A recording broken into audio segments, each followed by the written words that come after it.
तो दोस्तों अभी तक आप लोगों ने वेडनेसडे सीजन 2 नहीं देखा तो इस वीडियो को यहीं के यहीं रोक देना। पहले इस शो को बिंज वॉच कर लेना, फिर इसके बाद ही इस वीडियो को देखना, क्योंकि मैं जो आपको बताने जा रहा हूँ वो इतना ज्यादा शॉकिंग है कि आपका दिमाग लिटरली फट जाएगा। तो चलो यार, टाइम को बिना वेस्ट किए इस वीडियो की शुरुआत करते हैं। जो आधी लाश इतने दिनों से हम देख रहे थे, फाइनली उसका नाम हमें पता चलता है। वो कोई और नहीं, उसका नाम होता है आइजैक नाइट। पहले वो कभी नेवरमोर का स्टूडेंट हुआ करता था और उसने अपनी बहन के अंदर से हाइड को निकालने के लिए एक मशीन बनाई थी। लेकिन प्रॉब्लम ये थी कि मशीन को चलाने के लिए इतना पावर सोर्स उसे नहीं मिल पाता। तो इसीलिए आइजैक ने अपने घनिष्ठ मित्र गोमेज की हेल्प ली, क्योंकि उस टाइम जो गोमेज के बदन में बिजलियां दौड़ती थी उतनी बिजली तो उसे कहीं से नहीं मिलती। लेकिन भाई ये प्लान इतना सीधा नहीं था जितना दिख रहा है। एक्चुअल में आइजैक का प्लान फ्रांसवा को बचाने का था ही नहीं, बल्कि गोमेज को मारने का था, ताकि वह अपनी छोटी बहन फ्रांसवा को एक नेचुरल हाइड की मौत मरने से बचा सके। लेकिन मोर्टिशिया ने टाइम पे एंट्री ली और गोमेज को बचा लिया और आइजैक का प्लान फ्लॉप हो गया और उसे मारकर उसी स्कल ट्री के नीचे दफना दिया जाता है जहाँ उसे पहले भी दफनाया गया था। और यहाँ पर दोस्तों एक शॉकिंग चीज और पता चलती है कि ये जो गड्ढा है वो आइजैक ने गोमेज के लिए पहले ही खोद के रखा था।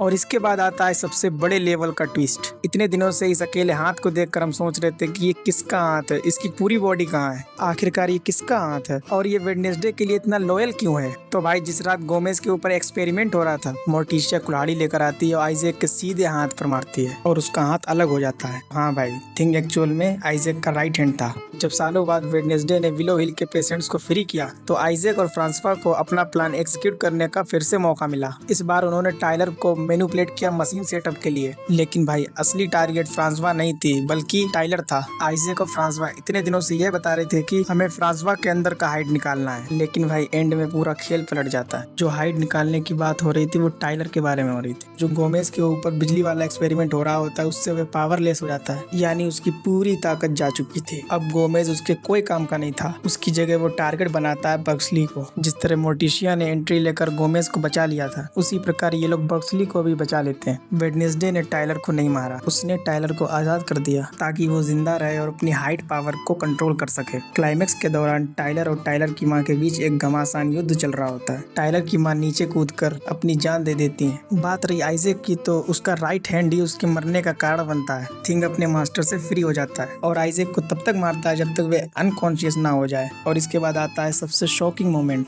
आइजैक अपना क्लॉकवर्क हार्ट अपने हाथों से निकाल लेता है। यही एक रीजन था जो आइजैक को इतने दिनों से जिंदा रख रहा था। अगर कोई नॉर्मल दिल होता तो कब का बंद हो चुका होता। और भाई अगर देखा जाए तो थिंग ने अपनी स्टोरी का फुल सर्कल कंप्लीट कर लिया। चलो दोस्तों, ये तो हो गई एंडिंग की बात, लेकिन इससे भी बड़े क्लू मिलते हैं हमें लास्ट के 13 मिनट में। चलो बात करते हैं उस पर्सनल जर्नल के बारे में जो कि सीजन 2 की एंडिंग का सबसे बड़ा इमोशनल बॉम्ब था। मोर्टिशिया फाइनली वेडनेसडे एडम को देती है ओफिलिया का पर्सनल जर्नल। हाँ भाई, ये वही आंट ओफिलिया है जिसे सब लोग मरा समझ रहे थे। वेडनेसडे एडम जब उस जर्नल को देख रही होती है तो उसमें कई विजुअल्स बहुत ज्यादा डिस्टर्बिंग होते हैं। कहीं ना कहीं मुझे लगता है कि इसमें एडम फैमिली के डार्क चैप्टर्स और काले राज भी दफन है। जैसे कि ओफिलिया को ही ले लो, वह अपनी पावर को एक्सपेंड करके एक साइकोटिक स्टेट में पहुंच गई थी जहां उसके आंसू भी काले हो गए थे। एक टाइम पर मोर्टिशिया ने वेडनेसडे एडम को ये बात समझाई भी थी कि उसकी बहन के साथ भी सेम यही चीज हुई थी। वेडनेसडे जब इस जर्नल को पहली बार खोलती है तो वह एक साइकोटिक विजन में पहुंच जाती है जो सीधा आंट ओफिलिया से कनेक्ट होता है।